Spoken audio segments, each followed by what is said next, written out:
Hi കൂട്ടുകാരെ, എവർക്കും വ്യത്യസ്തമായൊരു വീഡിയോയിലേക്ക് സ്വാഗതം. ഇന്ന് നിങ്ങളുമായി പങ്കുവയ്ക്കാൻ ആഗ്രഹിക്കുന്നത് ഹിരോഷിമ നാഗസാക്കി ദിനവുമായി ബന്ധപ്പെട്ട കുറച്ച് ക്വിസ് ക്വസ്റ്റ്യൻസ് ആണ്. ഏവർക്കും വീഡിയോയിലേക്ക് സ്വാഗതം.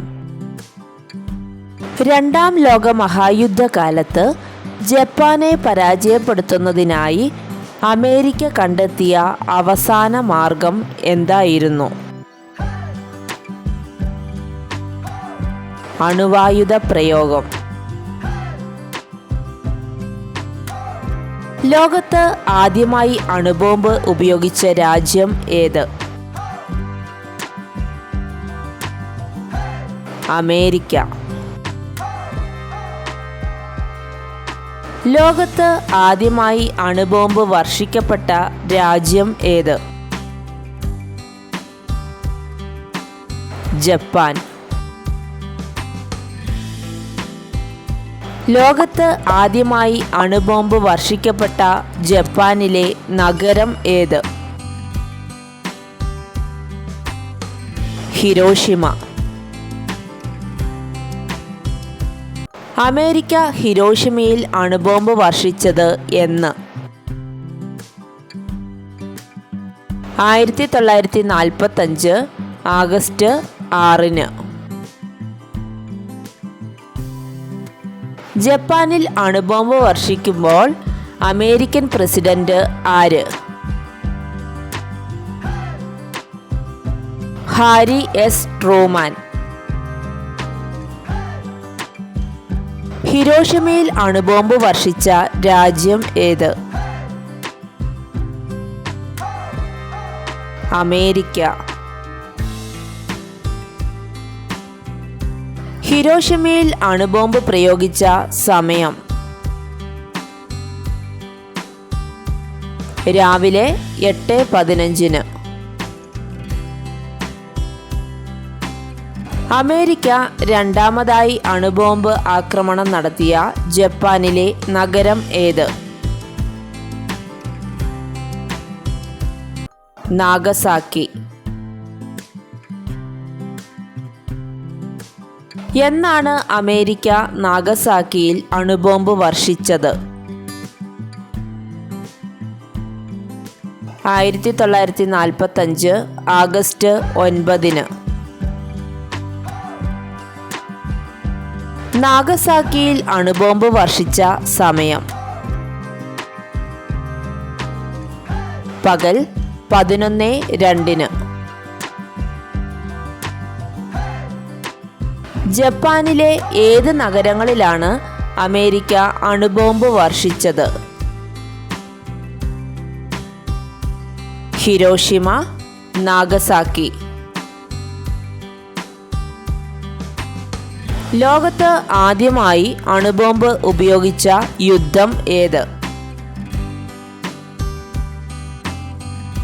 രണ്ടാം ലോകമഹായുദ്ധം.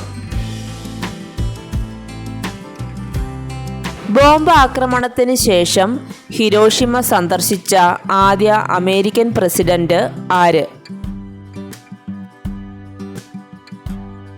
Barack Obama. ഹിരോഷിമയിൽ വർഷിച്ച അണുബോംബിന്റെ പേര്? Little boy. നാഗസാക്കിയിൽ വർഷിച്ച അണുബോംബിന്റെ പേര്? ഫാറ്റ്മാൻ. ലിറ്റിൽ ബോയ് എന്ന അണുബോംബിന്റെ ഭാരം എത്ര? 4400 കിലോഗ്രാം. ഫാറ്റ്മാൻ എന്ന അണുബോംബിന്റെ ഭാരം എത്രയാണ്?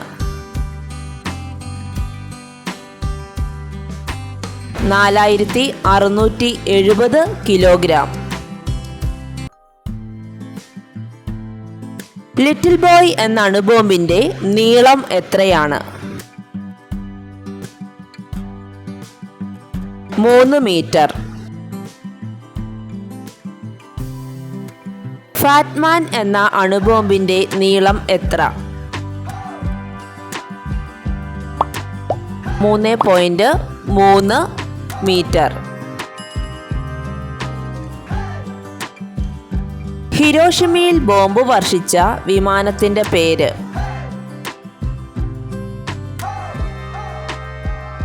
എനോള ഗേ.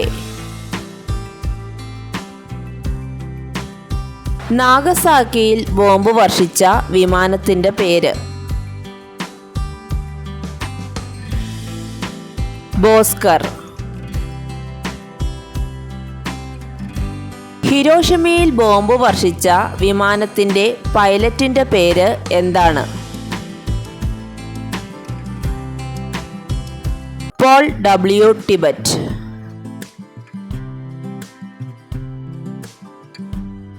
നാഗസാക്കിയിൽ ബോംബ് വർഷിച്ച വിമാനത്തിന്റെ പൈലറ്റിന്റെ പേര്? Captain major Sweeney. ഏത് തുറമുഖം ആക്രമിച്ചതിനെ തുടർന്നാണ് അമേരിക്ക ജപ്പാനിൽ അണുവായുധം പ്രയോഗിച്ചത്? പേൾ ഹാർബർ തുറമുഖം. ഹിരോഷിമയിലെ ബോംബ് ആക്രമണത്തെ തുടർന്ന് അണുപ്രസരണം ഏറ്റ് രക്താർബുദം ബാധിച്ച് മരണപ്പെട്ട പെൺകുട്ടിയുടെ പേര്?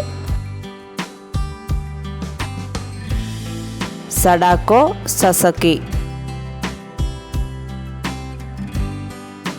2 അണുബോംബ് ആക്രമണങ്ങളിൽ നിന്നും രക്ഷപ്പെട്ട വ്യക്തി?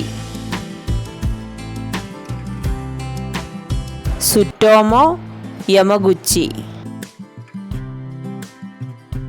സഡാക്കോ സസക്കിയും ഒറിഗാമി കൊക്കുകളും എന്തിൻ്റെ പ്രതീകം ആയിട്ടാണ് നിലകൊള്ളുന്നത്? ലോക സമാധാനത്തിൻ്റെ. അണുബോംബ് ആക്രമണത്തിനിരയായിട്ടും ജീവിച്ചിരിക്കുന്നവർക്ക് ജപ്പാനീസ് ഭാഷയിൽ പറയുന്ന പേര് എന്ത്? ഹിബാകുഷ. ഹിരോഷിമയിൽ അണുബോംബ് ആക്രമണത്തിന് ശേഷം ആദ്യമായി വിരിഞ്ഞ പുഷ്പം? ഒലിയാണ്ടർ പുഷ്പം. ഈ വീഡിയോ ഏവർക്കും ഉപകാരപ്രദമായി എന്ന് പ്രതീക്ഷിക്കുന്നു. നിങ്ങൾക്ക് ഈ വീഡിയോ ഇഷ്ടമായെങ്കിൽ ലൈക്ക് ചെയ്യുക, മറ്റുള്ളവരിലേക്ക് ഷെയർ ചെയ്യുക. നിങ്ങളുടെ വിലയേറിയ അഭിപ്രായങ്ങൾ കമൻറ്റ് ബോക്സിൽ രേഖപ്പെടുത്തുക. വീഡിയോ ശ്രവിച്ച ഏവർക്കും നന്ദി.